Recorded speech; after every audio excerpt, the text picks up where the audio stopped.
Bonjour à tous et bienvenue sur Madforge Motor. Aujourd'hui, on va s'intéresser à ce véhicule. On va essayer de voir du coup comment exploiter au maximum ses vitesses en fonction de sa cartographie moteur. Voilà, en fonction de ses courbes de puissance. Alors, ce qu'on va faire, c'est que j'ai téléchargé une application qui fournit normalement du coup la puissance moteur. Du coup, je vais avoir un diagramme. Ce diagramme, on va l'exploiter en fonction des vitesses de ce véhicule. On va devoir déterminer du coup nos vitesses, voilà, sur la route. Je vais vous montrer exactement comment faire et après, par rapport à ces vitesses et notre diagramme, on va voir quand est-ce qu'il faut changer de vitesse à quel moment. Voilà, en fait, ça va être assez simple.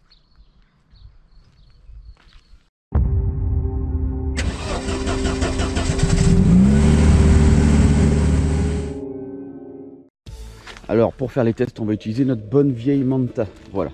Alors, cette Manta, il n'y a rien de modifié dessus. C'est moteur d'origine. Voilà. Donc, en fait, la seule chose, c'est que j'ai un régulateur de pression pour pouvoir la mettre à l'E85. Mais sinon, à part ça, tout le reste est d'origine. J'ai dû changer le radiateur évidemment parce qu'elle avait pris un gros pet à l'avant. Voilà, du coup j'ai profité pour mettre un gros truc. Donc voilà, donc cette voiture, on va la tester, on va voir un peu ce qu'elle donne. On va prendre ses rapports en fonction de sa vitesse. Voilà, et après on va déterminer à quel moment je dois changer mes rapports pour gagner le plus possible. Ok, donc on va déterminer chaque vitesse. Voilà. Alors, je vais me mettre en première à 2000 tours. Là, je suis à 2000 tours et je suis à 20 km/h. Ensuite, en deuxième, en 2 à 2000 tours, je suis à 31 km/h, on va dire. Troisième,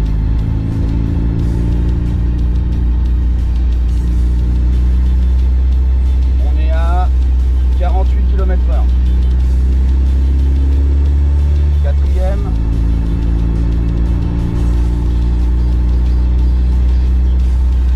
« 60 km/h. Et la cinquième,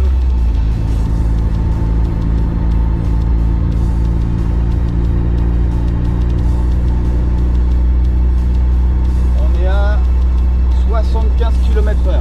Voilà. Du coup, c'est bon, on a toutes nos vitesses. En plus de ça, notre GoPro, elle prend du coup les vitesses réelles GPS. Voilà. Du coup là, bah, c'est simple, hein. J'ai plus qu'à rentrer chez moi, à faire mon diagramme et on va du coup mettre dans l'application les puissances, enfin les rapports. Voilà. Ok, donc on va utiliser l'application Perfexpert. Alors, je suis pas du tout sponsor ni rien du tout, hein. C'est juste que j'ai trouvé ça, je pensais que ça aurait pu être sympathique.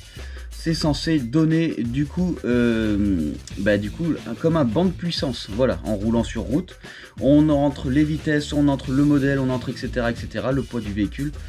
Et après, du coup, on fait des essais routiers et normalement, il est censé nous donner une courbe de puissance. Voilà. Alors, mes voitures. On va ajouter une voiture. Alors, je l'ai jamais essayé, hein, donc je sais pas ce que ça vaut. Alors, Opel, hop, Manta GSI. Voilà, ça c'est la voiture qu'on va utiliser. Première date de mise en circulation, c'est 1985. Voilà. Hop, donc c'est forcément Opel. Je l'ai jamais essayé, donc je sais pas ce que ça va donner, on va bien voir. Voilà. Et bien. Alors ça peut marcher. Opel, alors là on est sur de la Manta. Et ben elle y est pas. On va même pas pouvoir faire les essais avec cette caisse. C'est quoi ce bordel? Oh, c'est une blague. Oh putain, on va pas pouvoir. On va prendre une caisse. Mais non, j'ai pas pris au Omega. On va prendre une caisse équivalente. Caisse équivalente, on va être dans la. Est-ce qu'elle va y être? Elle va pas y être. Elle va pas y être. Du coup, ce qu'on va faire, on va prendre la cadette. Voilà, cadette version. Nous, on a la 110 chevaux. Alors, est-ce qu'il va y avoir le 2 litres 110 chevaux là-dessus?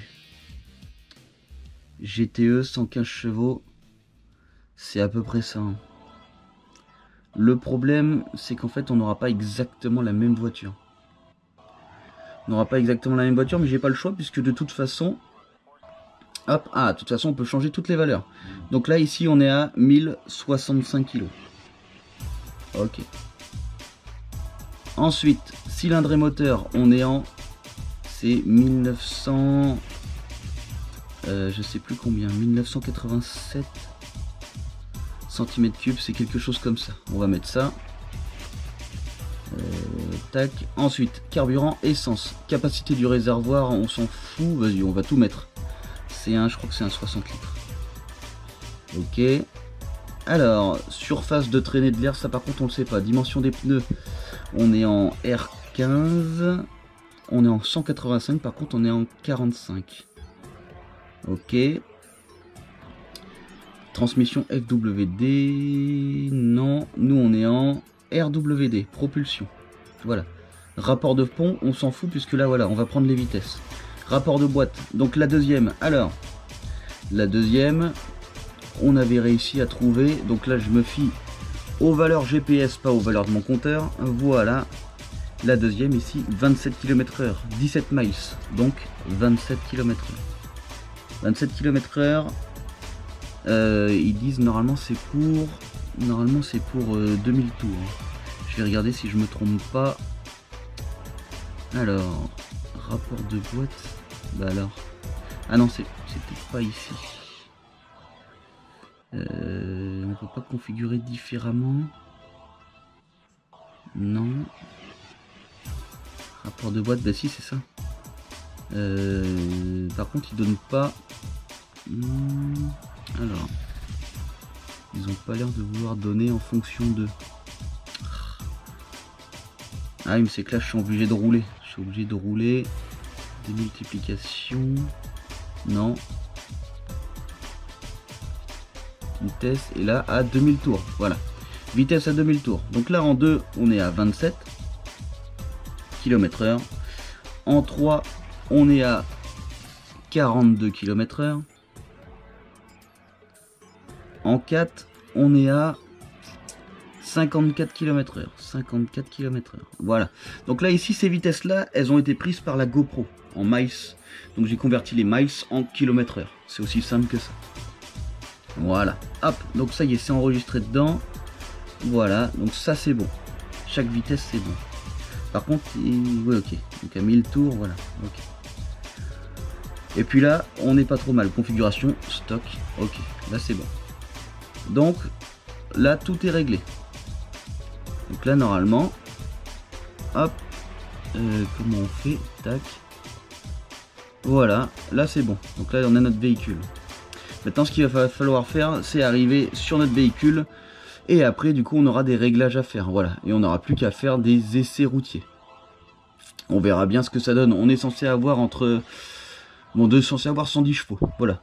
Mais bon, vu la vieillerie de cette voiture, vu du coup que tout est d'origine et rien n'a jamais été démonté, et ben du coup il va falloir, je pense qu'à mon avis on va perdre un peu en puissance. Après la différence c'est qu'on est passé à l'E85, donc il roule full E85.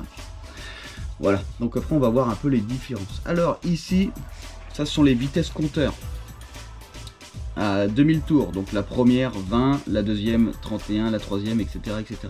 Là ce sont les compteurs GPS. Voilà, donc évidemment pour l'application on va prendre du compteur GPS. Nous, pour faire du coup notre courbe parfaite, le changement de rapport parfait par vitesse, il va falloir regarder du coup ce qu'on a sur notre compteur, parce que c'est notre compteur qui compte.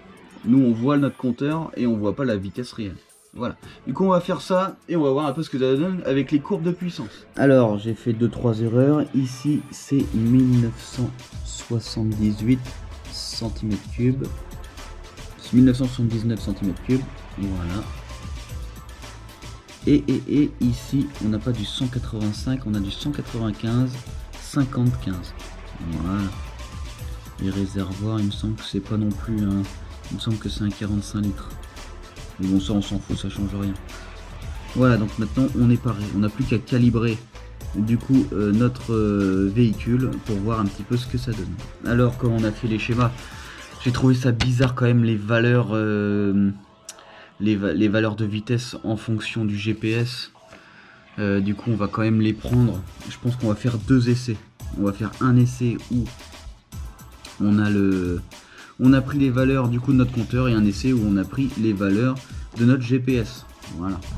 Ok, donc pour commencer, hop, je vais mettre dans internet parce que je suis obligé, et GPS. Voilà. Une fois que je suis dedans, je vais retourner sur mon application de performance. Ensuite, on va faire la calibration. Hop, voilà. Donc là, on va directement calibrer. Donc là, voilà, on fait exactement ce qui a marqué dessus. Je me mets contre la voiture. Hop, j'appuie pour calibrer. Il y a un temps. Voilà, désolé, on voit pas très bien. Ok, là il calibre. Ça c'est bon. Maintenant, dans l'autre sens, placez le téléphone à l'horizontale. Alors, maintenant que le réglage est fini, hop, la calibration est terminée. Ici, on a l'accélération ou la puissance. On va prendre la puissance. Stock. Donc, on va mesurer les vitesses. Ok. Donc voilà. Donc là, on est bon. Là, on sait qu'on est bon. Rapport de boîte deuxième. Ok, continuer. Poids actuel du véhicule, on a... Je pèse à peu près, on va dire, 78 kg. Ajouter. Et puis on est bon. On va dire ça. Continuer. Ok. Température extérieure. On n'est pas trop proche des... Ouais, on doit être pas mal là. Ok. Démarrer la session. Tenez, météo expiré. On s'en fout de ça. Qu'est-ce qui nous embête? Voilà. Démarrer la session. Autoriser, accéder, on va dire que oui. Ok. Ok. Non merci. Voilà. Donc là on a tout. On a toutes les valeurs. Donc ce que je vais faire, par contre, est-ce que je vais pouvoir avoir ma puissance? Est-ce que je vais avoir ma puissance? Mesure de puissance. Aucun résultat. Et bon, on va voir. On va essayer comme ça. Je vais démarrer la voiture et on va essayer comme ça. On va voir ce que ça donne. Ok, donc on va commencer. On va voir ce que ça donne. Donc je m'arrête. Hop, en plein milieu de la route. Voilà, je vais mettre mon truc en route. Ok, c'est parti.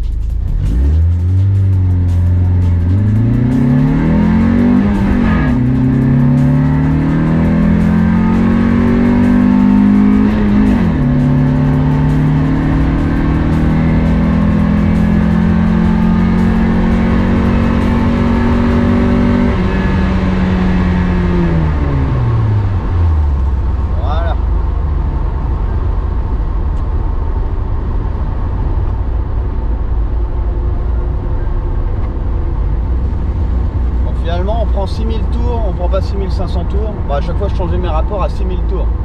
Voilà, donc on va voir ce que ça donne.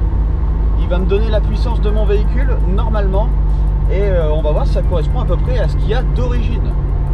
Voilà, c'est aussi simple que ça. Alors voilà ce qu'on a. Bon, ces valeurs là sont pas possibles, hein, clairement. On va regarder. Déjà, je peux pas avoir autant de couples. C'est pas possible, et en plus de ça, je peux pas avoir une puissance à 2997 tours. À mon avis, c'est moi qui ai dû faire un mauvais truc. On va regarder un peu. Est-ce qu'on peut regarder ce que ça a donné réellement? Est-ce qu'on peut revoir? Ah voilà, alors qu'est-ce qu'il me dit lui? Alors. Durée 1 seconde 6. La deuxième m'a duré 1 seconde 6. Ok, puissance aux roues 76 à 3000 tours. Couple, on a 20 newtons, c'est pas possible, c'est beaucoup trop, on peut pas avoir ça, et on peut pas avoir autant de puissance à aussi peu de tours minute. À mon avis, les 90 chevaux c'est bien ce qu'on a, mais on doit les avoir dans les 4500-5000 tours, hein. Ça me paraît bizarre, je pense que j'ai mal fait mon départ. Il faut que je refasse, parce que je pense que ce qu'il faut faire, c'est me mettre en deux dès le début. Et accélérer progressivement, mais uniquement sur ma 2. Ce qu'il y a, c'est que là j'ai fait un départ arrêté, du coup j'ai faussé complètement mes données. Voilà. Et oui, parce que en 2900 tours, en fait, si je relis mon graphique, J'étais que en une. J'étais en une sûrement à 4500 tours, ce qui correspond aux 90 chevaux. Voilà, par contre les 22 couples, ce qu'il y a c'est que j'étais en une et lui il considère qu'on est en deux. Donc à mon avis, je devrais être à 18 ou 16 de couple. On va faire ça, on va recommencer et je vais essayer de pas faire n'importe quoi ce coup-ci. Voilà. Ok, donc on recommence. Hop, cette fois-ci je garde que la 2. C'est parti. Donc je mets la 1 pour démarrer correctement, à basse vitesse. Je vais mettre la 2 et j'appuie comme un fou après. Voilà, là j'ai la 2. Donc voilà, j'appuie progressivement et voilà, ça y est, j'appuie à fond.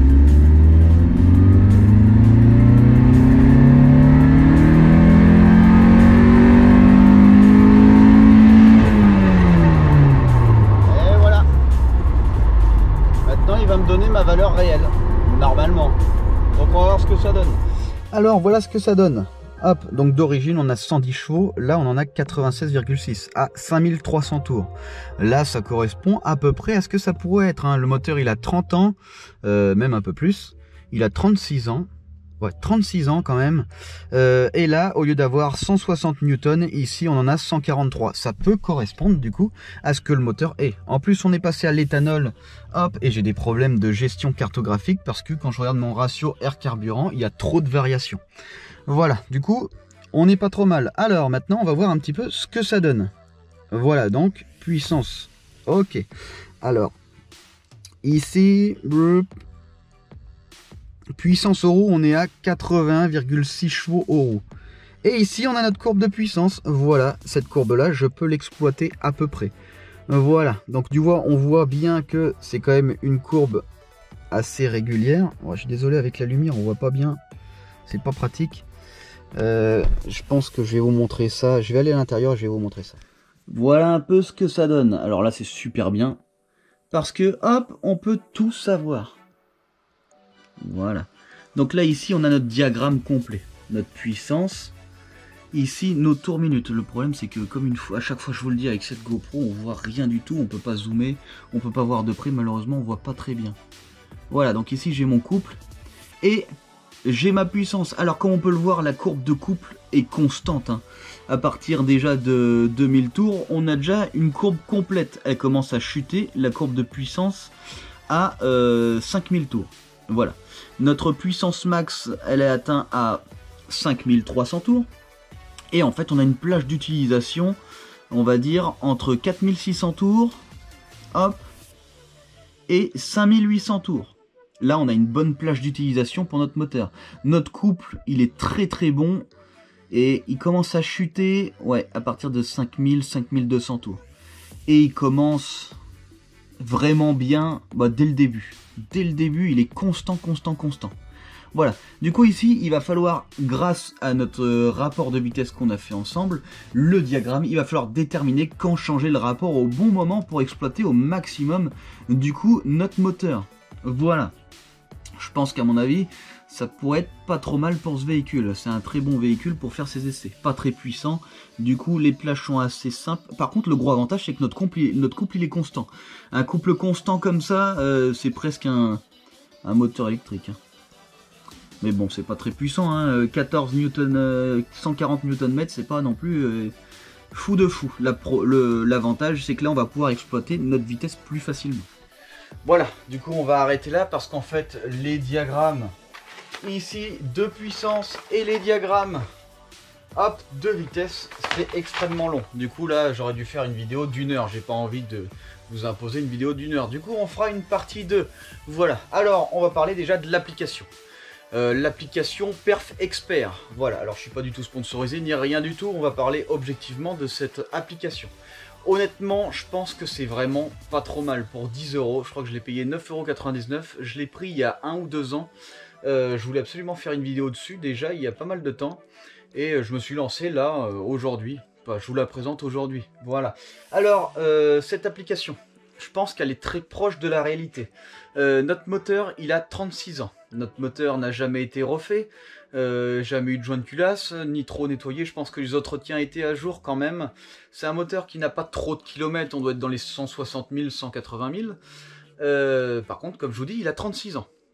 Du coup, il y a des vieilles pièces, les bougies, je les ai quand même changées, mais voilà, les pièces sont assez vieilles. J'ai des problèmes cartographie d'origine avec des problèmes de pression d'essence d'origine. J'avais déjà des problèmes, du coup, bon, c'est un peu faussé les valeurs.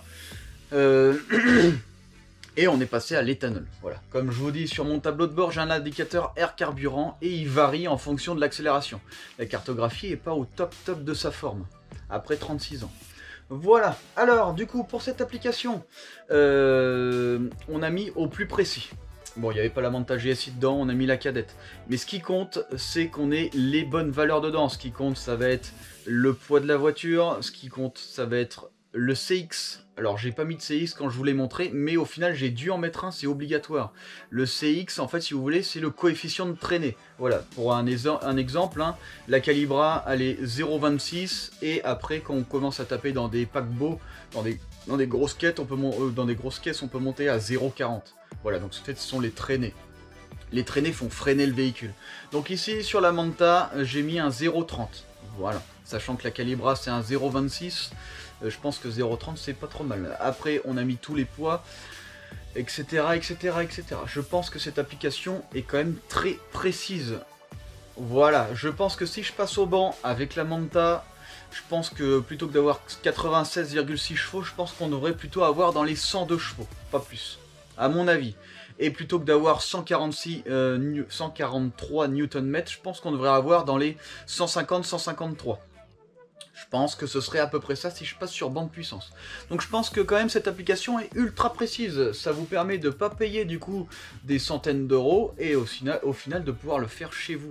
Cette application est pas trop mal. Après, il faut faire attention à la calibration. Quand j'ai fait la calibration, j'ai dû m'y reprendre à 2 fois. Essayer de la faire le plus propre possible. C'est assez compliqué au final de faire la calibration sur l'application. Mais si c'est bien fait, c'est bien fait. Pareil, autre chose, les vitesses. J'ai pris les vitesses à 2000 tours. Plus vous prenez vos vitesses basses dans les tours, et au final, moins ce sera précis. Voilà. Du coup, pareil, pour les diagrammes, quand j'ai fait... on verra ça la prochaine fois, mais quand j'ai fait les diagrammes, j'ai pris 2000 tours. Parce qu'en fait, j'avais pas non plus envie d'aller trop vite. Hein. J'avais pas envie de monter, par exemple, à 5000 tours... en 5, hein. Admettons 5000 tours en 5, hop, ici on se retrouve à 180 km/h. Voilà, je vais pas m'amuser à rouler à 180 pour faire mon diagramme là, mais plus vous roulez vite, enfin plus vos tours minutes sont hauts avec une haute vitesse par vitesse, donc par vitesse, une haute vitesse kilométrique, et plus ce sera précis. Voilà, donc là on a pris à 2000 tours. 2000 tours déjà c'est pas mal. Donc après ce qu'on a fait, on a intégré dans l'application, on a intégré uniquement la 2, la 3 et la 4 il me semble. Voilà, parce qu'au final, quand on fait un passage au banc, on n'a pas besoin d'avoir tous les rapports, on a besoin que de la 3 ou la 4 en général.